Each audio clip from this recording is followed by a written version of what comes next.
صدر مملکت آصف علی زرداری نے کہا ہے کہ وہ اس نسل سے تعلق رکھتے ہیں جس نے پاکستان اور بنگلہ دیش کی علیحدگی کا درد محسوس کیا، مگر آج کی نسل اس دکھ سے ناواقف ہے۔ لاہور میں پاکستان اور بنگلہ دیش کی کرکٹ ٹیموں کے اعزاز میں تقریب سے خطاب کرتے ہوئے انہوں نے کہا کہ دونوں ممالک کو ماضی کی تلخیوں کو بھلا کر آگے بڑھنا ہوگا۔ صدر نے بنگلہ دیشی ٹیم کو سفیر کھیل قرار دیا اور کہا کہ کھیل خصوصاً کرکٹ دونوں ممالک کو قریب لانے کا مؤثر ذریعہ ہے۔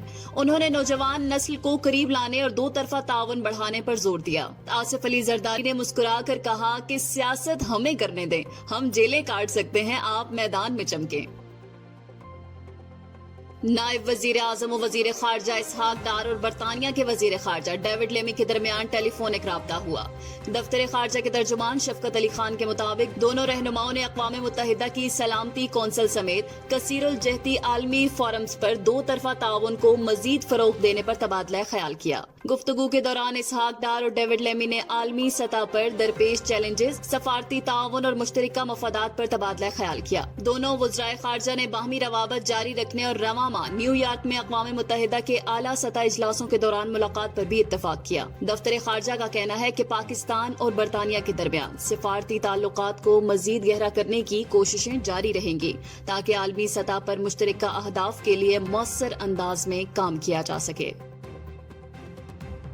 خیبر پختونخوا کا 2000 ارب روپے کا سالانہ بجٹ 13 جون کو پیش کیا جائے گا۔ مشیر خزانہ مزمل اسلم کی نگرانی میں بجٹ پیش کرنے کی تمام تیاریاں مکمل کر لی گئی ہیں۔ اس بجٹ میں عوامی ریلیف، ترقی اور خوشحالی کو اولین ترجیح دی گئی ہے۔ حکام کے مطابق بجٹ میں 1800 ارب روپے کے اخراجات تجویز کیے گئے ہیں، جبکہ ترقیاتی فنڈز میں 20% اضافہ کیا گیا ہے۔ نئے مالی سال کے بجٹ میں صحت کارڈ کی سہولت کو مزید وسعت دی جائے گی، تعلیمی ایمرجنسی نافذ کی جائے گی، پبلک ٹرانسپورٹ خصوصاً بس سروس کو بہتر بنایا جائے گا اور ضم شدہ اضلاع کے لیے خصوصی فنڈز رکھے جائیں گے۔ صوبائی حکومت کا کہنا ہے کہ یہ بجٹ صوبے کے کمزور، غریب اور محروم طبقات کے لیے حقیقی ریلیف اور بہتری کا پیغام ہوگا۔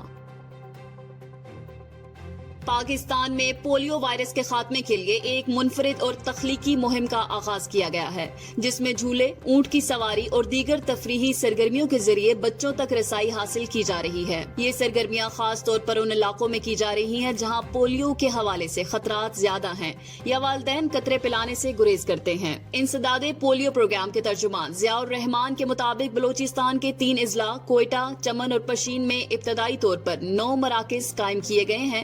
جیسے ہی بچے تفریح کے لیے آتے ہیں، فرنٹ لائن ورکرز ان کی ویکسینیشن چیک کرتے ہیں اور جن بچوں نے پولیو کے قطرے نہیں پیے ہوتے انہیں وہی خوشگوار ماحول میں قطرے پلائے جاتے ہیں۔ یہ نئی حکمت عملی پولیو کے خاتمے کی کوششوں میں امید کی نئی کرن بن رہی ہے۔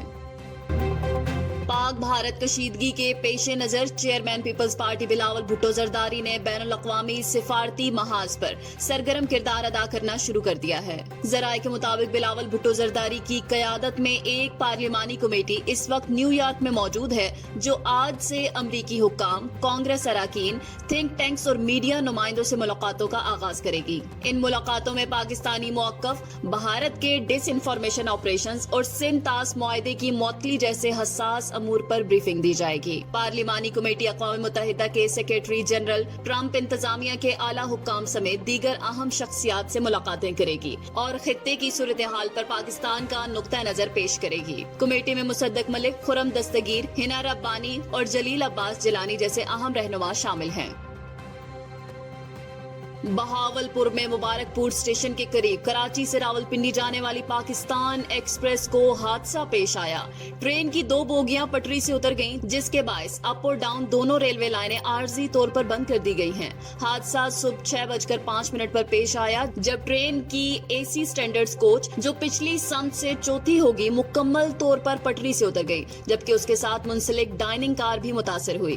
ریلوے ذرائع کے مطابق کوئی جانی نقصان رپورٹ نہیں ہوا، جبکہ ریلیف ٹرین فوری طور پر سما سٹا سے روانہ کی گئی اور امدادی کارروائیاں جاری ہیں۔ حکام کا کہنا ہے کہ ٹریک کو جلد کلیئر کر کے ریلوے آپریشنز بحال کر دیا جائے گا۔ جائے وقوع پر ریلوے افسران اور امدادی ٹیمیں موجود ہیں اور مسافروں کی سہولت و حفاظت کو ترجیح دی جا رہی ہے۔